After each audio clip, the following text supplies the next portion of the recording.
सभी को सादर नमस्ते जी। ब्रह्मचर्य में सफलता पाने के लिए पंडित राम प्रसाद बिस्मिल जी ने कोई कमी नहीं छोड़ी।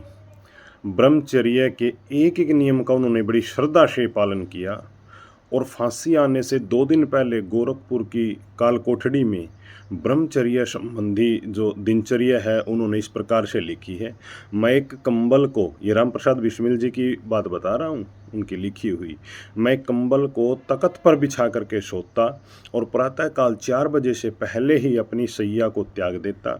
स्नान संध्या से निवृत्त होकर के मैं व्यायाम करता और किंतु मन में वृत्ति जो है वो ठीक नहीं होती तो मैंने रात्रि के समय भोजन करना त्याग दिया, नमक भी छोड़ दिया किसी के कहने से, केवल थोड़ा सा दूध रात को पीने लगा क्योंकि अचानक ही कुटेवों से को छोड़ा था, इसलिए कभी कभी स्वपन दोष भी हो जाता था।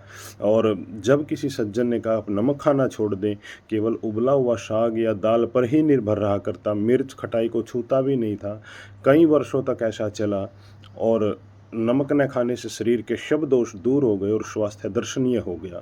और सब ने देखा है पंडित राम प्रसाद बिस्मिल के स्वास्थ्य को आश्चर्य की दृष्टि से।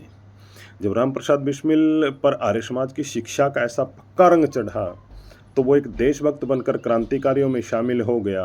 हथियारों को खरीदने के लिए और पार्टी का खर्च चलाने के लिए एक गांव में उन्होंने डाका डाला। वो गांव के लोग जाग गए और उन पर ईंटों की वर्षा कर दी और उस कार्य में बड़ा विघ्न पड़ गया। जिधर से ईंट आ रही थी उधर जाकर ऊंची आवाज में कहा, गांव वालों ईंटें बंद कर दो अन्यथा गोली से मारे जाओगे। इतने में एक ईंट उनकी आंख पर लगी और खून की धारा आंख से बहने लगी। उसी समय बिस्मिल ने 2 गोली फायर किए तो ईंटें आनी बंद हो गई। सारे साथी और डकैती में भी सफलता मिल गई। सब लोग वापस चल दिए और इनके साथी थक गए थे, आधी दूर चलकर विश्राम के लिए बैठ गए।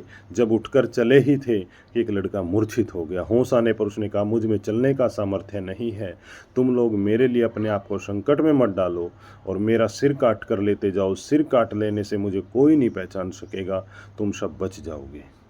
साथी की बात से सब लोगों में आंखों में आंसू आ गए। राम प्रसाद जी की आंखों से खून निकल जाने के कारण यद्यपि वे पर्याप्त निर्बल हो चुके थे, उन्होंने अपने साथी को आगे चलने को कहा और उस विद्यार्थी को अपनी पीठ पर लाद करके साथ दौड़े।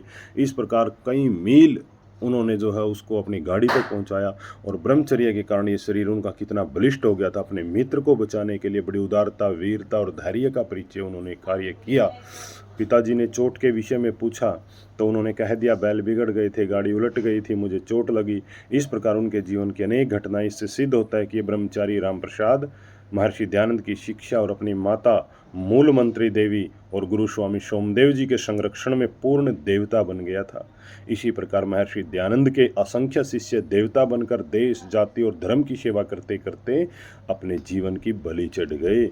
और आज ये कुछ पाखंडी ढोंगी स्वामी दयानंद जी महाराज के ऊपर आक्षेप करते हैं।